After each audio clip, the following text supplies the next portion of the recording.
الحمد لله والصلاة والسلام على سيد الأنبياء والمرسلين وعلى آله وصحبه أجمعين. محترم و عزت مندو، نن یو ځل بیا په فیضان اولیاء چینل باندې ستاسو په خدمت کې حاضر یم.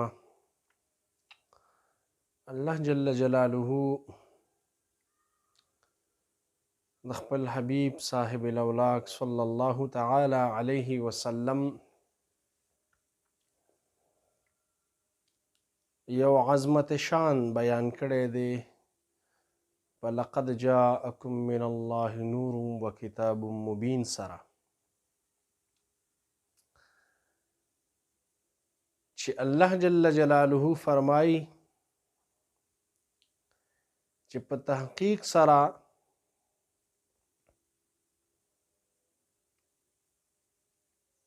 گویا کې د الله جل جلاله یو کلام هم دې کې د شک و شبهې څه شایبه نشته. او هر کله چې الله جل جلاله دا کلام ذکر کوي نو په لقد سره ذکر کوي. په دې باندې علماء کرام او طالبان په دې باندې ښه پوهیږي چې لام دا هم د پاره د تاکید دی او قاف دا هم د پاره د تحقیق دی چې کله په ماضی باندې داخل شي. معنی دا ده چې دې کې اړو د شک او شبهې اړو څه خبره نشته، واضح اعلان دی چې په تحقیق سره زما د اړخې نه ستاسو ته څوک راغلی دی؟ نور و کتاب مبین، نور درغلی دی او کتاب واضحه.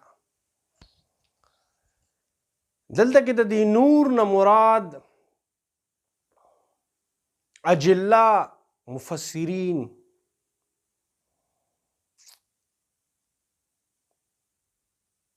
یو مفسر نه دی، دوه نه دي، ډیر مفسرین په دې باندې اتفاق دی چې د دې نور نه مراد د حضور نبی کریم صلی الله تعالی علیه وسلم ذات بابرکت دی.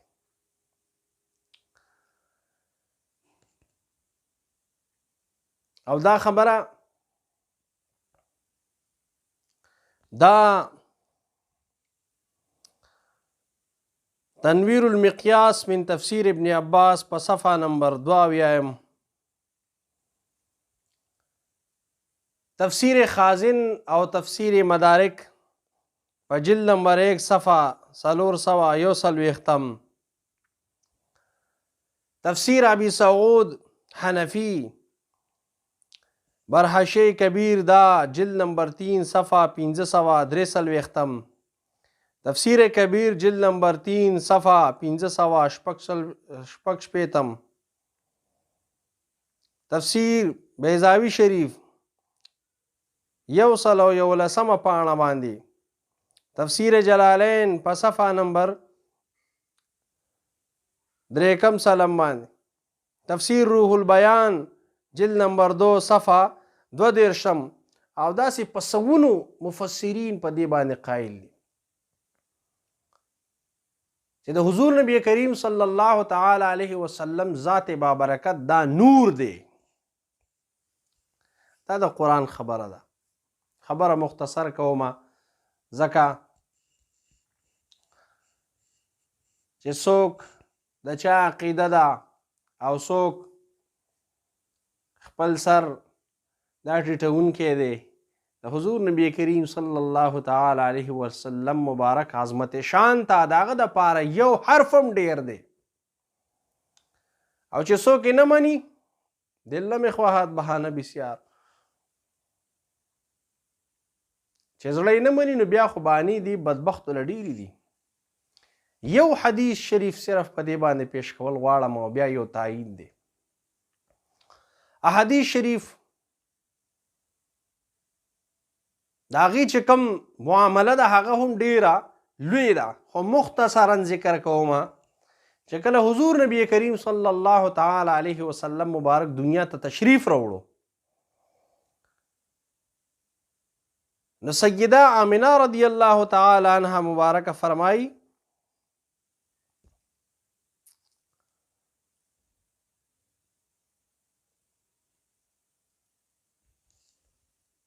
چې کله حضور نبی کریم صلی الله تعالی علیه وسلم دنیا ته راغی نو دی مبارکه څه فرمایي قالت انی رأیت انه خرج مني نور اضاءت له قصور الشام وی چې زه وینم چې زمانه یو نور دا خارج شو او داسې یو نور وو چې د هغې په سبب باندې الله جل جلاله ما ته د شام محلات وښودل. شام کافي لرې و او آمنه رضی الله تعالی عنها مبارکه فرمایي چې ما ته الله جل جلاله د دغې نور په سبب باندې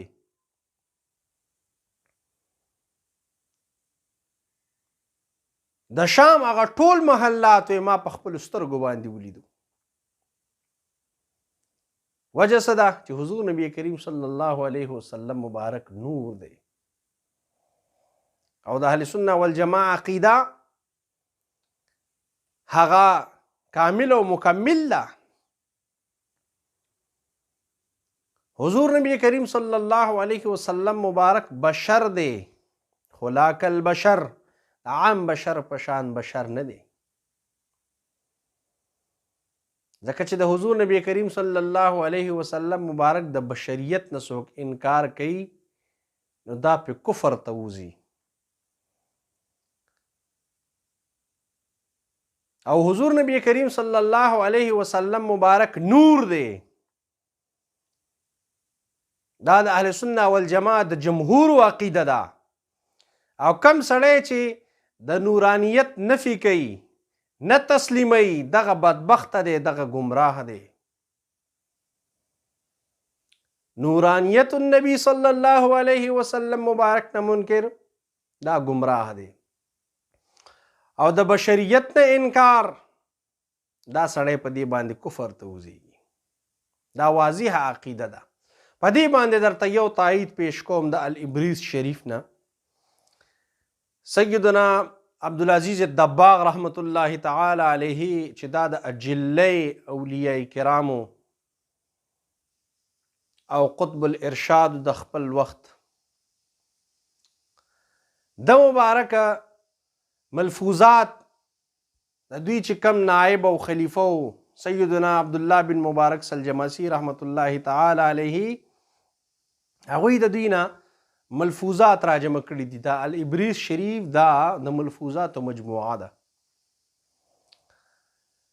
په دې کې دوی مبارک یو وضاحت پیش کوي د خپل شیخ طریقه ته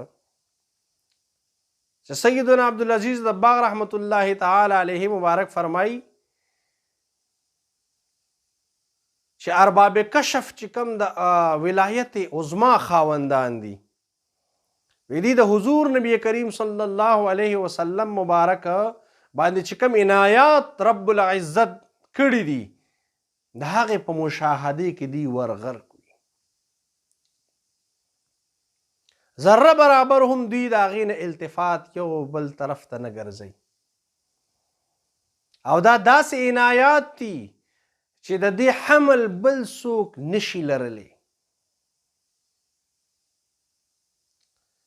ځکه چې په دې کائنات کې چې څومره هم اشیا دي او هغوی ته که کومه تازګي میلاو ده که دا چرین پرین دي دا ونې دي دا بوټي دي د هغې کې کم میوجات دي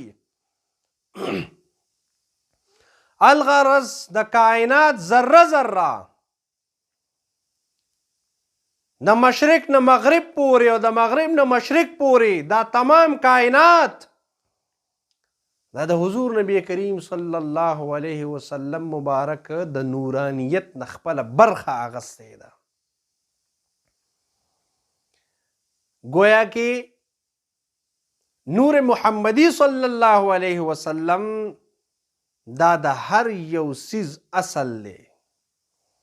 که د کائنات کې یو ځای موږ ته جلا ښکاري، رڼا راته ښکاري، دا رڼا، دا جلا، دا تروتازګي، دا مې د محبوب کبریا صلی الله تعالی علیه وسلم مرهون منت ده. ځکه عبدالعزیز دباغ رحمت الله تعالی علیه فرمایي چې یو کامل ولی الله روټۍ خوړه، د روټۍ دوران کې د هغوی مبارکو توجه د روټۍ حقیقت طرف ته لاړه. وی چې هغه حقیقت طرف ته لاړه، څه ګوري چې د هغې نه یو نوراني تار هغه تلی دی او د هغې اختتام چرته کېږي؟ د حضور نبی کریم صلی الله علیه وسلم په نورانیت باندې. او دلته کې بیا عبدالله بن مبارک سلجماسی رحمت الله تعالی علیه فرمایي چې دا خپله زمونږ شیخ و، یعنی سیدنا عبدالعزیز دباغ رحمت الله تعالی علیه. دومره لوی د کشف او کرامت خاوند و. او بیا فرمایي چې یو کامل هستی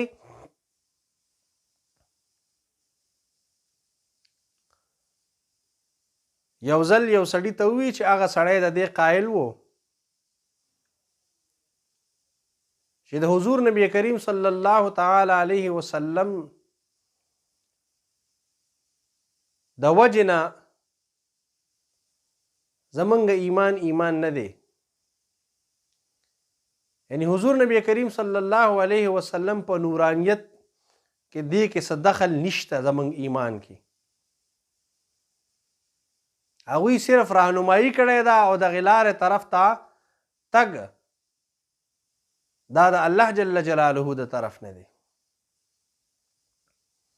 نو هغه هستی ورته ووایي که چېرته زه دا تار چې د کم یو څیز نه تا انکار وکړو، دغه تار کټ کړم او صرف هغه څیز پرېږدم چې الله جل جلاله ستا دغه طرف ته رهنمایي کړی دی، نو ته په دې باندې راضي؟ نو هغه ورته ووایي او بلکل زه راضي یم.